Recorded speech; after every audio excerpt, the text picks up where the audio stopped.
এখন তার জমিনের সাথে কোনো সম্পর্ক নাই। এবার তার উরুজ চলতেছে, মোহাব্বত, আল্লাহর মোহাব্বতের তুফান তার ভেতরে চলতেছে। এখন সালাম চলবে না, খানা চলবে না।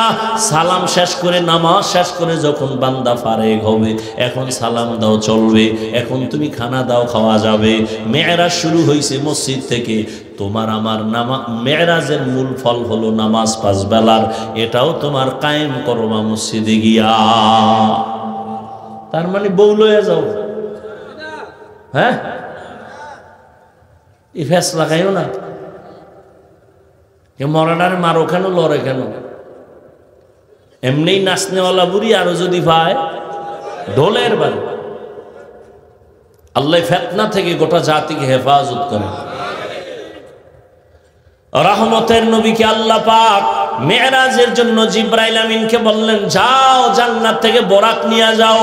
হুয়া হুকুম জিব্রাইল কো ইউশতাব बोराके के जन्नत से कर इंतखाब सजा उसको ज़ेवर से तू ताबा पा फिर उसको तू काबा में ले करके जा।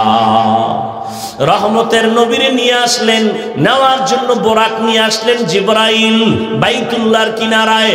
এখানে নবীকে ঈশা, নবী ছিলেন ঘুমের মধ্যে, নবীকে সজাগ করার জন্য জিবরাইল হাজির। নবী কোথায় ছিলেন? বলে 3 জায়গার কথা। নবী চাচাতো বোন উম্মে হানির ঘরে ঘুমান, কেউ বলে না নবী হাতিমে কাবায় ঘুমান্ত, কেউ বলে না নবী শিয়াবে আবু তালিবের মধ্যে ঘুমান্ত। এগুলোর সমাধান আছে, বলার সুযোগ নাই। রহমতের নবীকে যখন সজাগ করতে গেলেন, জিবরাইল আমিন ঘরের ছাদের মাঝখান দিয়ে নিচে নামলেন। নবীজি ঘুমান্ত। জিবরাইল আমিনের 600 নূরের পাখা নবীজির মাথায় স্পর্শ করে না, শরীর স্পর্শ করে না। জিবরাইলের নূরের পাখা রহমতের নবীর পা মোবারকের পাতায় স্পর্শ করলো। আম্মা জান আয়েশা রাদিয়াল্লাহু তাআলা আনহা রহমতের নবীকে জিজ্ঞাসা করলেন, ইয়া রাসূলুল্লাহ, জীবনে আপনি অনেক কষ্ট করেছেন, তবে এমন কি কষ্ট যে বারবার আপনাকে বেশি আঘাত করে? এমন কোন কষ্টটা? রহমতের নবী কাঁদেন আর বলেন, হে আয়েশা, তায়েফের ময়দানের কষ্ট আমাকে বারবার কাঁদায় আর আঘাত করে। আমি এতিম, পায়ে হেঁটে পাথরওয়ালা জমিন পড়ি আমি তায়েফের ময়দানে গেলাম দাওয়াতের জন্য। ওই কাফের বেঈমানেরা বাচ্চাদের লেলিয়ে দিল আমাকে পাথর মারার জন্য। আমার শরীরে মশা পড়ে না, মাছি পড়ে না, আমার ঘাম থেকে মেশকের ঘেরান।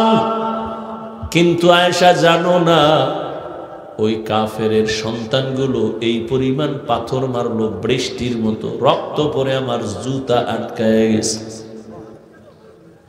আমি চোখের পানি ফেলি আর কান্না করি।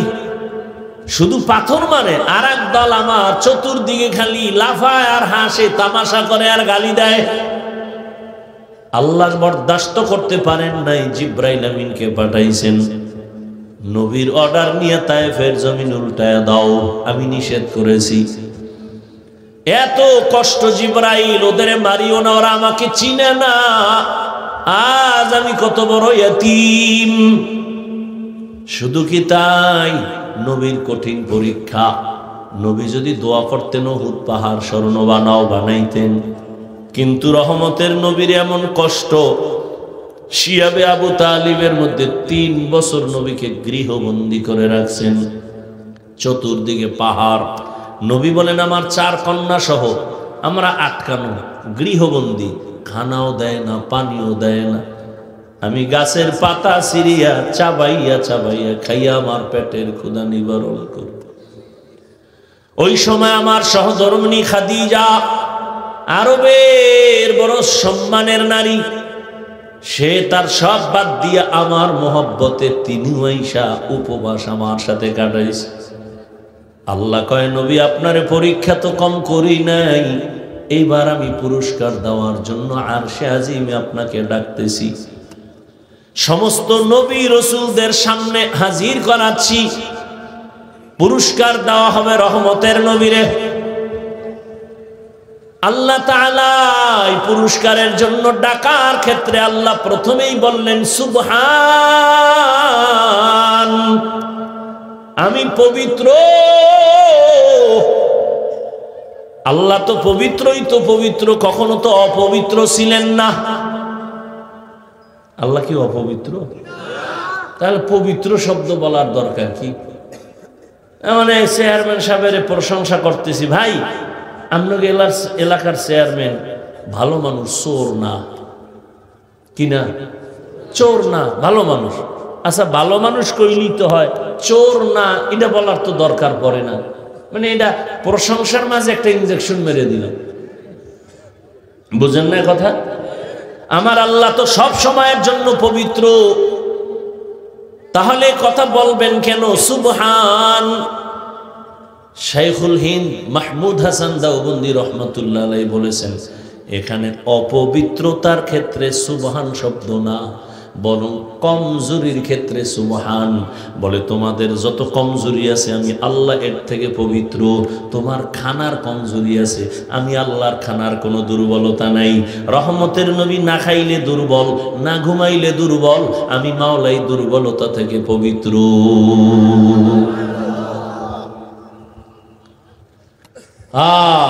শুধু তাই না, সুবহান দিয়ে একটা শব্দ আল্লাহ উম্মতের দুনিয়ার মানুষের জায়গায় মর্যাদা বাড়ার জন্য বলে দিছেন, ও দুনিয়ার মানুষ সুবহানের এই ওজিফাটা পড়তে থাকো। যদি তুমি পড়তেই পারো, তোমার এই ওজিফার দ্বারা তোমার জীবনটাকে আল্লাহ পবিত্র বানায় দিবেন।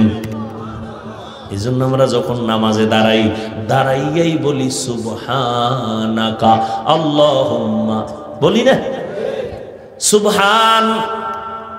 বুখারী শরীফের মধ্যে এ নিয়ে তো উলামায়ে কেরাম শেষ দর খতমে বুখারীতে আলোচনা করেন, কালিমাতানে হাবিবাতানে ইলার রহমান খফিফাতানে আলাল লিসান সাকিলাতানে ফিল মিজান সুবহানাল্লাহি ওয়া বিহামদিহি সুবহানাল্লাহিল আযীম। বান্দা তুমি সুবহানের ওজিফা পড়ো। নাম্বার 3, আশ্চর্য কোন বিষয় যদি আমরা শুনি বা দেখি তখন বলি কি সুবহানাল্লাহ। কি বলি? সুবহানাল্লাহ।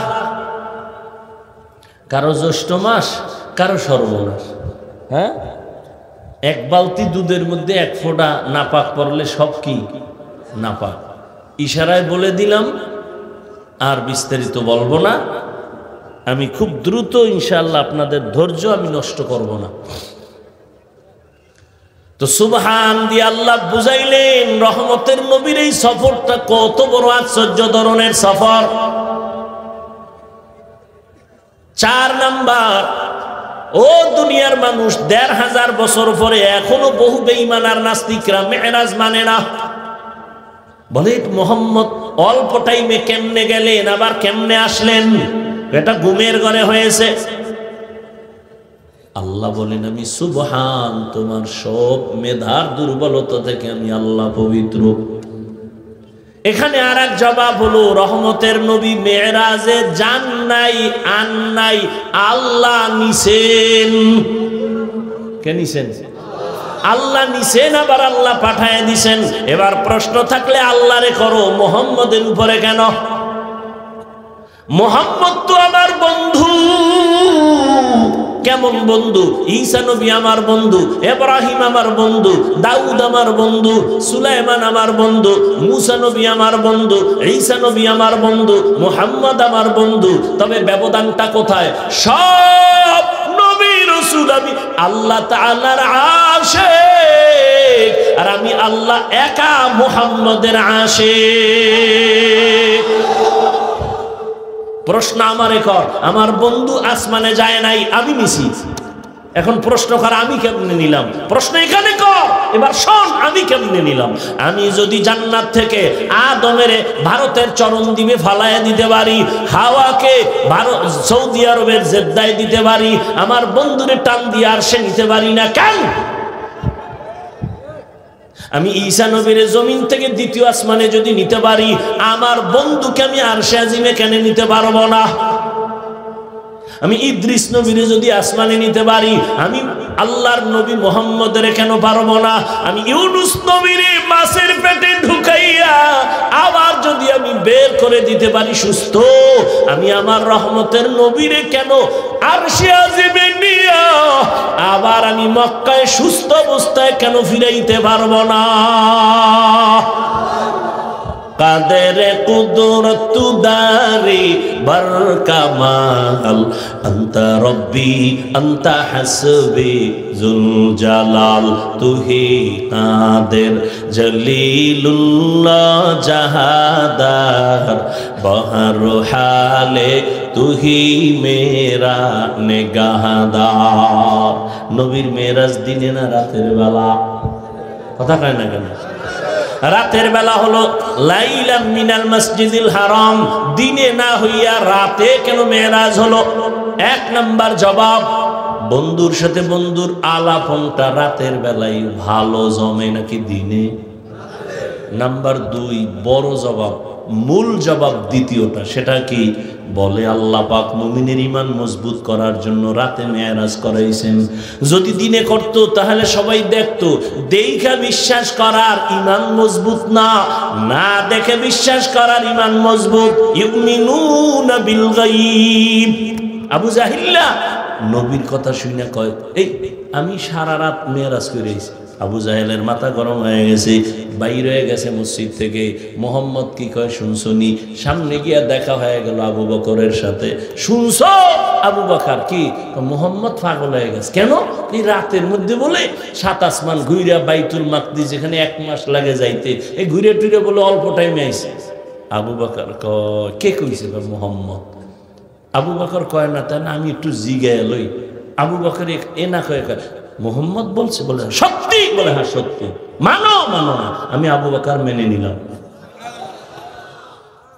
না দেখে মেরাজের বিশ্বাসের উপর ঈমান দুর্বল না মজবুত? গোটা দুনিয়ার মুমিনের ঈমান মজবুত করো।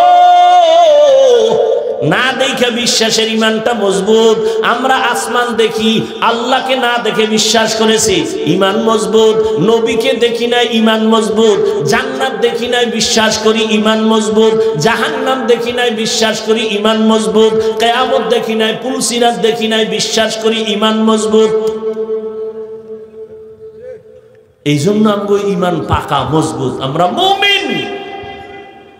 এই জন্য অন্য নবীর উম্মতের তুলনায় আখিরি নবীর উম্মতের মর্যাদা অনেক বেশি। আল্লাহ পাক রব্বুল আলামিন মেরাজ শুরু করাইতে গিয়া বললেন, আল্লাযী আসরা বিআবদিহি লাইলাম মিনাল মসজিদিল হারাম। মেরাজ শুরু হলো মসজিদ থেকে, বাইতুল্লাহ থেকে। ঠিক না? বাইতুল্লাহ থেকে মেরাজ শুরু। কেন? বান্দা তোমার মেরাজও মসজিদ থেকে শুরু করতে হবে। এজন্যই তো দেখেন আমরা নামাজ পড়ি মসজিদের মধ্যে গিয়া।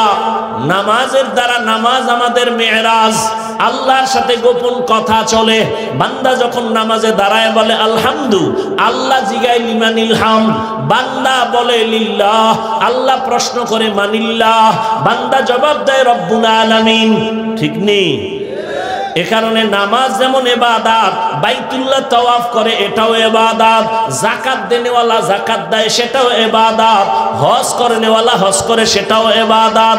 ব্যবধানটা কোথায়? কয় হজ করেনেওয়ালা বাইতুল্লাহ যখন ঘুরে কেউ যদি সালাম দেয় নেওয়া যাবে নি? কয় যাবে। কেউ যদি খানা দেয় খাওয়া যাবে নি? কয় যাবে। যাকাত দেনেওয়ালার সামনে কেউ সালাম দেয় নেওয়া যাবে নি? যাবে। নামাজে যখন দাঁড়ায় যায় তখন সালাম দিলে যাবে নি? যাবে না। কেন? সালাম কেন সেখানে চলবে না? মেরাজে চল, আরে হজে চলে, তাওয়াফের মধ্যে চলে, যাকাতের আমলে চলে, নামাজের আমলে খানা চলে না কেন? এটা তো মেরাজ চলতেছে, মালিকের সাথে উরুজ হচ্ছে, সম্মানের কথা চলতেছে, এখানে সালাম চলবে না। এখন সম্পর্ক জমিনের সাথে নাই। নামাজে বান্দা যখন দাঁড়াইছে তখন সম্পর্ক আরশে আজিমের মালিকের সাথে। এখন তার জমিনের সাথে কোনো সম্পর্ক নাই। এবার তার উরুজ চলতেছে, মোহাব্বত, আল্লাহর মোহাব্বতের তুফান তার ভেতরে চলতেছে। এখন সালাম চলবে না, খানা চলবে না। সালাম শেষ করে, নামাজ শেষ করে যখন বান্দা ফারেগ হবে, এখন সালাম দাও চলবে, এখন তুমি খানা দাও খাওয়া যাবে। মেরাজ শুরু হয়েছে মসজিদ থেকে। তোমার আমার মেরাজের মূল ফল হলো নামাজ 5 বেলার, এটাও তোমার কায়েম করবা মসজিদে গিয়া। তার মানে বউ লইয়া যাও, হ্যাঁ, এই ফেস লাগাইও না। মরাডারে মারো কেন, লড়ে কেন? এমনি নাচনেওয়ালা বুড়ি আরো যদি পায় ঢোলের বাড়ি। আল্লাহ ফিতনা থেকে গোটা জাতিকে হেফাজত করেন। রহমতের নবীকে আল্লাহ পাক মেরাজের জন্য জিব্রাইল আমিনকে বললেন, যাও জান্নাত থেকে বোরাক নিয়ে যাও। হুয়া হুকুম জিব্রাইল কো ইউশতাব बोराके के जन्नत से कर इंतखाब सजा उसको ज़ोर से तू ताबा पा फिर उसको तू काबा में ले करके जा। রহমতের নবীরে নিয়ে আসলেন, নেওয়ার জন্য বোরাক নিয়ে আসলেন জিবরাইল বাইতুল্লাহর কিনারায়। এখানে নবীকে ঈশা, নবী ছিলেন ঘুমের মধ্যে, নবীকে সজাগ করার জন্য জিবরাইল হাজির। নবী কোথায় ছিলেন? বলে 3 জায়গার কথা। নবী চাচাতো বোন উম্মে হানির ঘরে ঘুমান, কেউ বলে না নবী হাতিমে কাবায় ঘুমান্ত, কেউ বলে না নবী শিয়াবে আবু তালিবের মধ্যে ঘুমান্ত। এগুলোর সমাধান আছে, বলার সুযোগ নাই। রহমতের নবীকে যখন সজাগ করতে গেলেন, জিবরাইল আমিন ঘরের ছাদের মাঝখান দিয়ে নিচে নামলেন। নবীজি ঘুমান্ত। জিবরাইল আমিনের 600 নূরের পাখা নবীজির মাথায় স্পর্শ করে না, শরীর স্পর্শ করে না। জিবরাইলের নূরের পাখা রহমতের নবীর পা মোবারকের পাতায় স্পর্শ করলো। নবী সজাগ হয়ে গেলেন। রহমতের নবী সজাগ হইয়া তাকায় দেখে জিবরাইল এখানে হাজির। নবী ওইটা প্রশ্ন করলেন, ও ভাই জিবরাইল কেন আসলেন? মেরাজ কান শুকনা, সবক নাও। ঘুমের মানুষ কেমনে সজাগ করবা? রহমতের নবীর সবক দিয়ে দিলেন, ঘুমের মানুষ যদি সজাগ করতে চাও, মাথার মধ্যে কোনো হাত নয়, শরীর স্পর্শ না, পায়ের মধ্যে চাপ দাও হালকাভাবে, তাকাইয়া তোমারে দেখবে, কোনো ভয় লাগবে না, কে ডাকলো বুঝতে পারবে। পেছন দিক দিয়ে যদি আঘাত হয় হঠাৎ করে ভয় পেতে পারে। ঘুমের থেকে সজাগ করার আদব শিখায় দিলেন। নবী বলেন, কেন আসছেন? বলে, আজকে দরজা থেকে উপর দিয়ে নামলেন কেন? জিবরাইল আপনি উপর দিয়ে আসলেন কেন? দরজা আছে। আজকে তো উল্টা নামছি তো, কারণ সব ব্যবহার উল্টা শুরু হবে, মাত্র শুরু হয়ে গেল। আজ আপনার সাথে সব মুআমালা হবে উল্টা। নবীকে ধরিয়া চলে গেলেন হাতিমে কাবায়, ওখান থেকে জমজম কূপের কিনারায়। রহমতের নবী বলেন, আমাকে জমজম কূপের কিনারায় নিয়ে চিৎভাবে শোয়াইয়া আমার বুকটাকে চিরলেন। এরপরে কলবটাকে বের করিয়া স্বর্ণের পেয়ালার মধ্যে রাখলেন। জমজমের পানি দিয়া ধুইয়া এবার ভেতরে দিয়া হালকা চাপ দিলেন। আবার আমি দেখতেছি সব কিছুই বলি না। আমার মাথার কিনারায় 70,000 ফেরেশতা, আমার ডানে 70,000 ফেরেশতা, আমার বামে 70,000 ফেরেশতা, আমার সামনে 70,000 ফেরেশতা। আমি সজাগ হয়ে দেখি আমার বুক ঠিক আছে, সেলাই লাগে নাই, রক্ত যায় নাই, ব্যথাও পাই নাই। এটাকে এখন বলি ওপেন হার্ট সার্জারি। এই দুনিয়ার চিকিৎসার বিজ্ঞানীরা, তুমি ওপেন হার্ট সার্জারি করে লাভ দিও না। আমার আল্লাহকে, আমি আমার রসুলকে 4 বার ওপেন হার্ট সার্জারি করেছি। অতএব বাহাদুরি আল্লাহ করবে, তুমি বান্দার কোনো বাহাদুরি নাই। বলার সময় নেই, বহু ঝামেলা চলতেছে ধর্ম নিয়ে বাংলাদেশে। ঘুমাইয়া স্বপ্নে দেখি কে যেন স্বপ্নের মধ্যে বলে, নবীর কলবটা কি নাপাক নি? কেন? কথা হলে ধুইল কেন? বুঝেননি কথা? ঘুমের মধ্যে দেখছি, সজাগ না, স্বপ্নে কে জানি কয় নবীর কলবটা নাপাক নি, ধুইল কেন? আচ্ছা আমাকে একটু জবাব দেন, যেহেতু বইলেই ফেলাইছি। নবীজি অজু করতেন না করতেন না? বলেন। নবী গোসল করতেন? অজু আমরা করি না কেন? পবিত্র হওয়ার জন্য, তাই তো? নবী নাপাক, তো অজু করলেন কেন? নবী নাপাক, তো গোসল করলেন কেন? এই প্রশ্নের যেই জবাব, রসুলের কলব ঝমঝম দিয়ে ধুইলেন কেন, ওই প্রশ্নের সেই জবাব। আরো জবাব আছে, ধৈর্য তো শেষ, আমার দাও শেষ, আমনে গোটাও শেষ। ভাইরা আমার,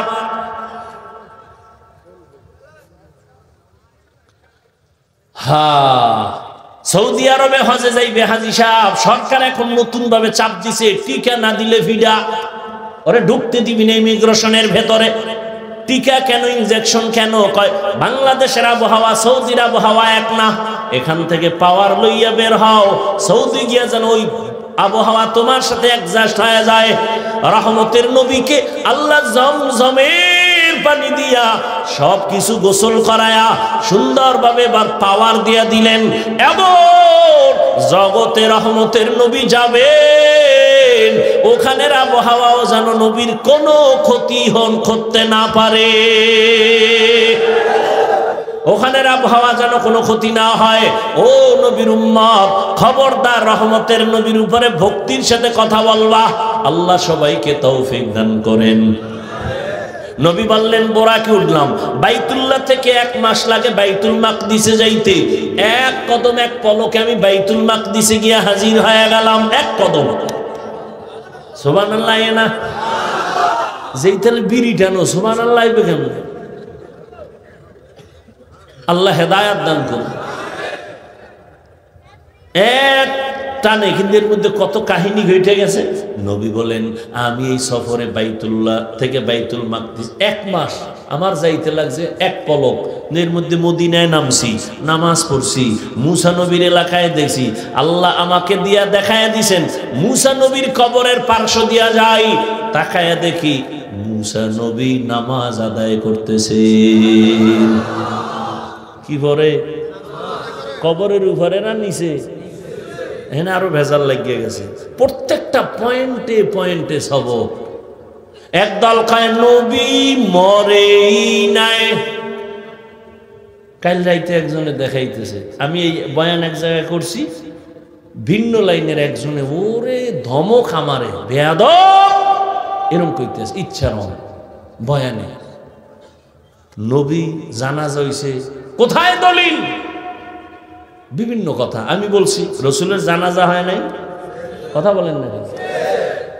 তো জিন্দা ব্যক্তির জানাজা হয়, কথা বলেন না কেন? সোমবার দিন জোহরের নামাজের আগে রসুলের ইন্তেকাল, বুধবার দিন যাইয়া তাহাজ্জুদের সময় রসুলের দাফন। এত দেরি হলো কেন? নবীর সুন্নাত হলো তাড়াতাড়ি মাইয়েতের দাফন করো, নবীর কেন দেরি হয়ে গেল এত টাইম? ভিন্ন আলোচনা। এক কথায় রসুল তো ইন্তেকাল হয়েছেন, এরপরে কবরে যখন গেছেন, কিয়ামত পর্যন্ত সমস্ত নবীরা জিন্দা। قال رسول الله صلى الله عليه وآله وسلم الأنبياء أحياء في قبورهم يصلون। সমস্ত নবী রাসূল কবরে জিন্দা, নামাজরত অবস্থায় আছেন। আল্লাহ কয় ওয়াহুম ইউরজাকুন, আমি তাদের খানা দেই। কি দেই? একদল কয় নবীরা তো কবরে মরা, জীবনে জিন্দা না। একদল কয় নবী মরেই নাই, আর একদল কয় নবী মরছে আর জিন্দাই হয় নাই। ভেজাল দেখছেন নি? একদল কয় নবী মরেই নাই, আর একদল কয় নবী মইরা গেছে, জিন্দাই হয় নাই। আমরা আল্লাহ কয় আমি খাওন দেই। এখন ওরা আঙ্গ প্রশ্ন করে, নবী যদি নামাজ পড়ে এই ছোট জায়গায় কেমনে পড়ে? এরপরে যদি আল্লাহ খাওন দেয়, কি খায়? রুটি না ভাত? যদি ভাত রুটি খায়, প্লেট গ্লাস কই পায়? বাথরুম কই? এত বড় তার সেরা আউলা যেগুলো প্রশ্ন করে আপনি নাজেহাল করে নেন। এখন এই আহাম্মকের জবাব কখন দিব সুযোগ আমার নাই। অনেক বয়ানে জবাব দিয়েছি, তারপর 1 মিনিটে বলে যায়। আমরা যখন মায়ের গর্ভে আল্লাহ আমগো দিছেন, এক ফোঁটা নাপাক পানির থেকে, হাল আতা আলাল ইনসানি হিনুম মিনাদ দাহরি লাম ইয়াকুন শাইআম মাযকুরা ইন্না খালাকনাল ইনসানা মিন নুতফাতিন আমশাজিন নাবতালি ফাজআলনাহু সামিআন বাসীরা। وَلَقَدْ خَلَقْنَا الْإِنسَانَ مِنْ سُلَالَةٍ مِنْ طِينٍ ثُمَّ جَعَلْنَاهُ نُطْفَةً فِي قَرَارٍ مَكِينٍ ثُمَّ خَلَقْنَا النُّطْفَةَ عَلَقَةً فَخَلَقْنَا الْعَلَقَةَ مُضْغَةً ফাখালাকনাল মুদগাতা ইযামা ফাকাসাওনাল ইযামা লাহমা সুম্মা আনশানাহু খালকান আখার ফাতাবারাকাল্লাহু আহসানুল খালিকিন।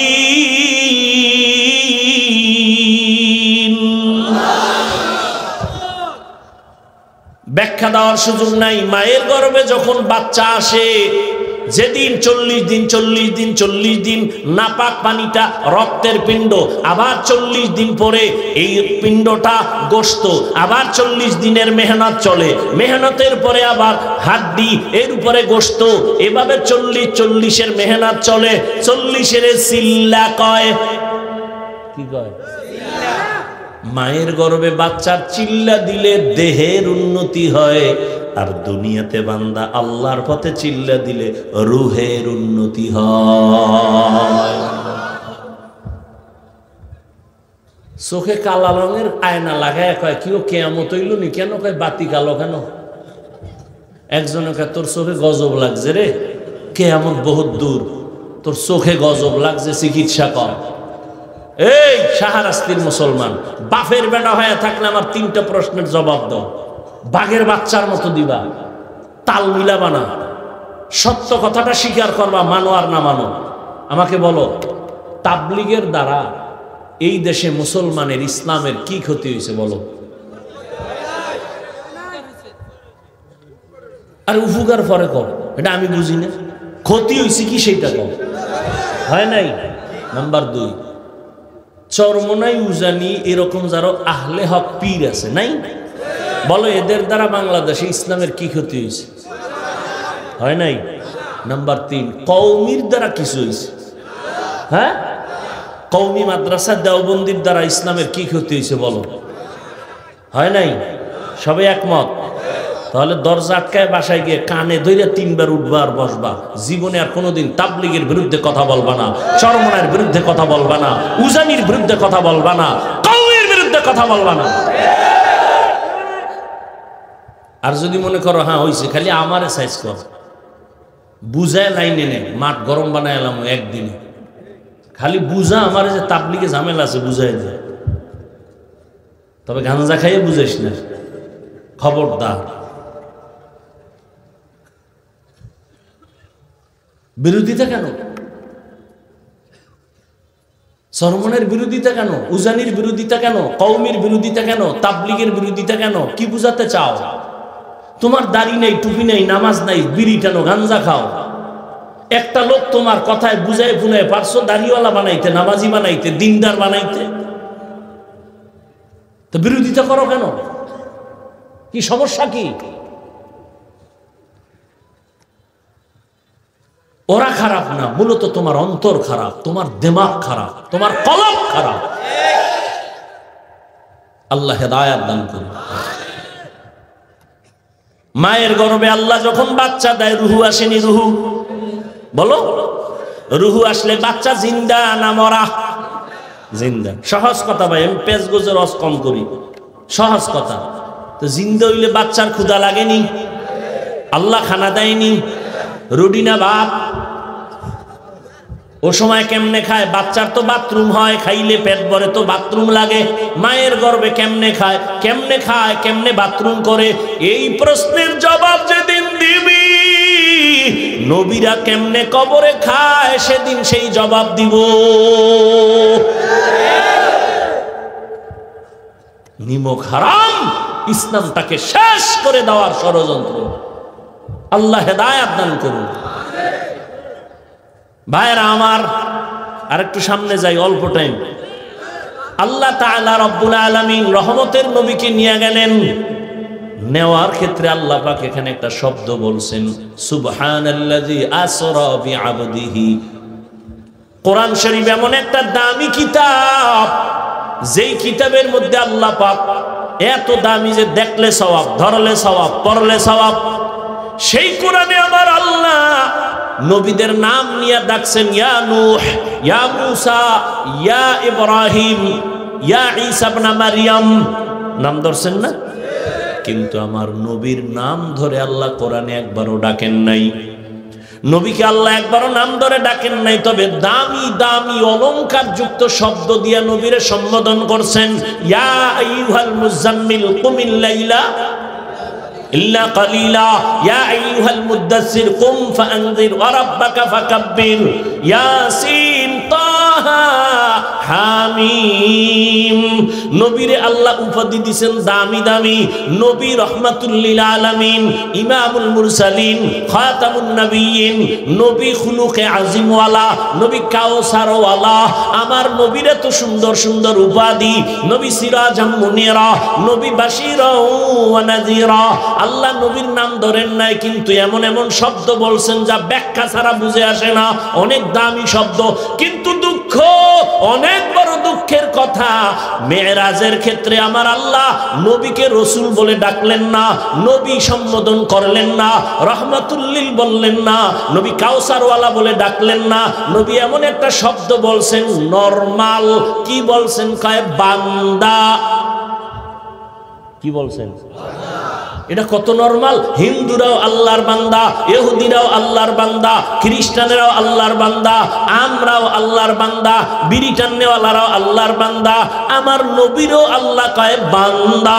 এত নরমাল শব্দ কেন বললেন? এর চারটা জবাব, একটা দিয়ে মোনাজাত দিল। কয় জবাব? প্রশ্নটা বুঝেন তো। নবীজির এখানে রসুল বলে ডাকলেন না, নবী বলে ডাকলেন না, ইমামুল মুরসালিন বললেন না, খাতামুন নবিয়্যিন বললেন না, এখানে বললেন কি? বান্দা। নরমাল শব্দ কেন বললেন? চার জবাবের প্রথম জবাব, আমার নবী নিজেরে বান্দা বলতে তৃপ্তি পান।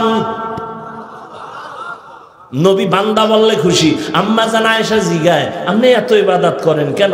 নবী জবাব দেন, আফালা আকুনা আবদান শাকুরা। ও আয়েশা, আমি কি আল্লাহর প্রিয় বান্দা হব না? আমি কি কৃতজ্ঞ বান্দা হব না? বান্দা বলতে কত মজা পান আমার নবী। এই জন্য আমার আল্লাহ পাক নবীরে বান্দা বলে ডাকছেন। নবী নিজেরে বান্দা বললে বড় খুশি। এবার দৌড়ে যাই মেয়েরাজে। রহমতের নবী যখন আল্লাহর কাছে হাজির হয়ে গেলেন, আল্লাহ জিগায়, নবী কি নিয়ে এসেছেন? নবী বলেন, আমি তিন জিনিস নিয়ে এসেছি, আত্তাহিয়াতু লিল্লাহ ওয়াসসালাওয়াত ওয়াত-তাইয়্যিবাত। আল্লাহকে আপনারও তিনটা দেই। আসসালামু আলাইকা আইয়ুহান নবী ওয়া রাহমাতুল্লাহ ওয়া বারাকাতুহু। বুঝেননি? নবীকে আমি একা নিব কেন? আসসালামু আলাইনা ওয়া আলা ইবাদিল্লাহিস সালিহিন। আল্লাহ কয়, ফেরেশতারা সাক্ষী দাও। ফেরেশতারা এবার সাক্ষী দেয়, আশহাদু আল্লাহ ইলাহা ইল্লাল্লাহ। ফেরেশতারা চুপ। এই চুপ কেন? আমারটা কইলা, আমার বন্ধুরটা কইবে না? হ্যাঁ। এবার ফেরেশতারা বলে, আশহাদু আন্না মুহাম্মাদান। মুহাম্মাদান কই বইরিস? কও না। কি কম? রাসূলুহু। না না না, রাসূলুহু আমি নবীরে দিছি, কিন্তু নবী যেটা দিছে নিজের এইটা আগে আনো। নবীর দেওয়া বান্দা, আমার দেওয়া রাসূল, আমারটা পরে নাও, বন্ধুরটা আগে আনো। নবী বান্দা বললে খুশি, রসুল আমি দিছি, আমারটা পরে নাও। আবদুহু আগে বলো, তারপরে বলো রাসূলুহু। আমারটা পরে নাও, আমার বন্ধুরটা। কারণ আমার মাকসাদ তো বন্ধুকে পুরস্কার দিয়ে খুশি করব। এখন একদল কয়, ওরে নবী তো দুনিয়ায় বান্দা, ওই আরশে আজিমে তো নবী নূর। আল্লাহ আরেক আয়াতে জবাব দিয়ে দিছে, ফাআওহা ইলা আবদিহি মা আওহা। বাস ইনজেকশন দিয়ে দিছে আল্লাহ। সেখানে আল্লাহ কয়, আমি বন্ধুর কাছে ডাইকা, এরপরে আওহা ইলা আবদিহি, তার বান্দাকে ওহী দিলেন, যা দেওয়ার দিয়ে দিলেন। শুধু কি তাই? কিয়ামতের দিন ও বান্দার বড় দাম। জান্নাতি মানুষ যারা হবেন আল্লাহ এদেরকে কইবে জান্নাতের দরজায় তালা লাগানো দিকে কেউ যাবি না, তো কই যাবো? আল্লাহ ডাকবে আয় আয়, ইয়া আইয়াতুহান নাফসুল মুতমাইন্না ইরজিই ইলা রাব্বিকি রাদিয়াতাম মারদিয়া ফাদখুলি ফি ইবাদি ওয়াদখুলি জান্নাতি। এই জান্নাত পরে পরে, আমার বান্দা আগে। আমার প্রিয় বান্দাদের মজলিস ওখানে আরশে আজিমের নিচে, ওখানে আমার কলিজার বান্দারা বসা, সাদিকিন বসা, সলিহিন বসা, ওখানে উলুল আমর বসা, আহলে জিকির বসা, ওখানে আউলিয়ারা বসা। ওখানে আগে যাবি, এরপরে তাদের সহ জান্নাতে যাবি। আগে জান্নাত না আগে বান্দা? বলেন না কেন? বান্দার মূল্য না বেশি না কম? অনেক বেশি, অনেক বেশি। এরে নবী বান্দা কেন আল্লাহ বললেন?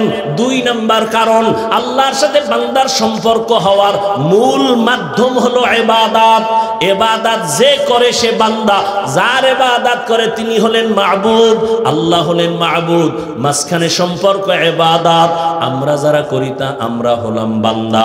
আল্লাহ তাআলা বলেন, ও বান্দা, রহমতের নবী কেমন বান্দা?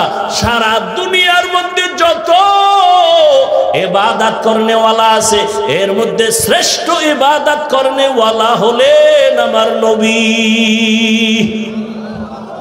আমার নবীর মতো ইবাদত করনে ওয়ালা কেউ জানা থাকলে বলেন, নবী তাহাজ্জুদ পড়ছেননি? ইশরাক পড়ছেননি? আউয়াবিন পড়ছেননি? চাশ পড়ছেননি? নবী সারা রাত নফল নামাজ পড়ছেননি? তেলাওয়াত করছেননি? আপনি কোন জায়গায় ফতুয়া পাইলেন যে বেশি আমল লাগে না, নফল লাগে না? আপনি কি হাদিস না পড়েন? আপনি আমগো থেকে তো বেশি বেশি হাদিস পড়েন। আপনি কি জানেন না কিয়ামতের ময়দানে ফরজ আমলের ঘাটতি পূরণ করতে নফল লাগবে? ফরজ আমলের ঘাটতি পূরণের জন্য নফল, এজন্য নফল ইবাদত বেশি। বুখারী শরীফের ইবারত। এজন্য আমি সারা বাংলাদেশে কসম খায় বলি, আল্লাহর জাতের কসম, যারা বলে আমরা ওলিয়া উলিয়া মানি না, এরা কোরআন মানে না, বুখারী শরীফ মানে না, এরা ভণ্ড, এরা বাতিল। এদের যারা ভণ্ড বলে না তারাও ভণ্ড। যারা ওলিয়া উলিয়া মানে না তারা বাতিল, তারা ভণ্ড। তারা কোরআন মানে না, তারা বুখারী হাদিস মানে না, এরা ভণ্ড। শুধু তাই না, এদের যারা ভণ্ড স্বীকার করে না তারাও ভণ্ড।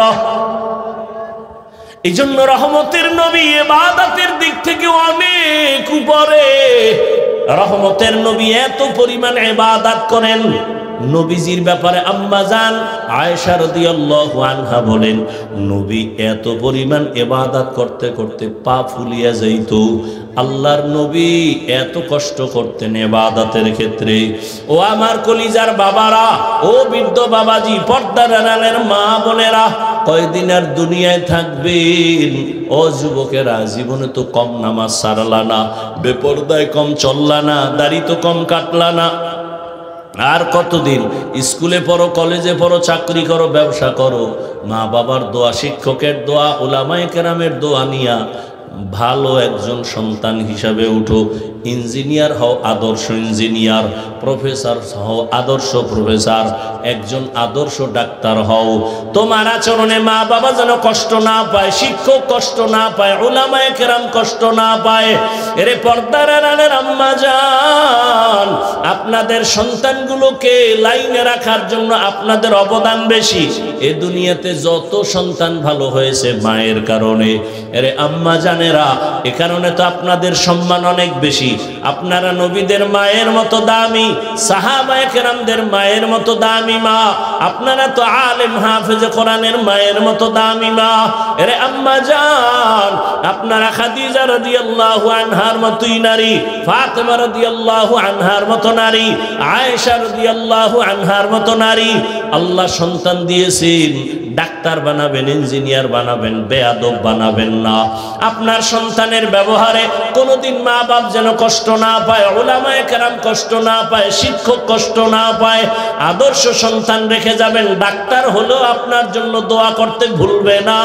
ও আমার কলিজার মা, আপনার মতো কত মা আছে এখনো পর্দা করে, স্বামীর মাল হেফাজত করে, বেপর্দায় চলে না, মোবাইলে সময় নষ্ট করে না। ও আমার শাহরাস্তির যুবক বাবারা, তোমার মতো কত যুবক স্কুল কলেজে পড়িয়াও 5 বেলার নামাজ পড়ে নাই। তোমার কপাল কেন খারাপ পারো না? তোমার মতো যুবক র্যাব, আর্মি, পুলিশ, বিডিআর এর চাকরি করে, নামাজি, বলো বাবা তুমি কেন পারো না? আল্লাহ বিবেক দিছে, বিবেকের সাথে বেঈমানি করবা না।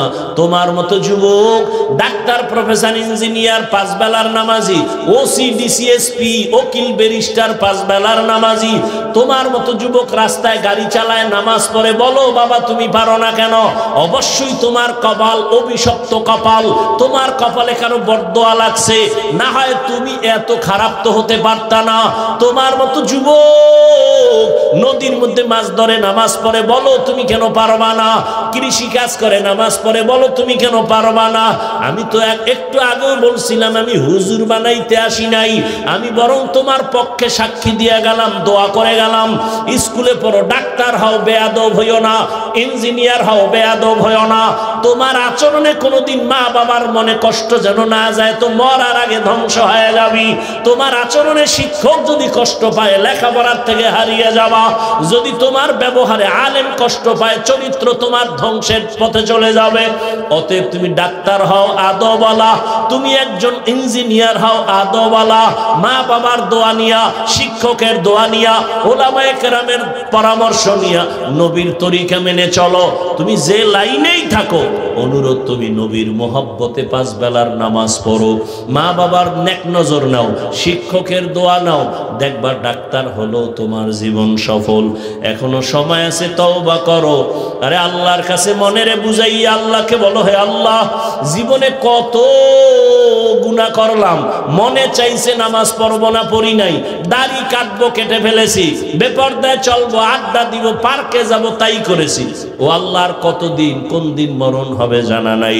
আজকে থেকে তওবা করে ফেললাম, আর দাড়ি কাটবো না, নামাজ ছাড়বো না, বেপরদায় চলবো না, মা বাবার সাথে বেয়াদবি করবো না, শিক্ষকের দোয়া নিয়া, উলামায়ে কেরামের পরামর্শ নিয়া নবীজির তরিকা মেনে চলবো, আর কোনোদিন গুনার পথে যাব না।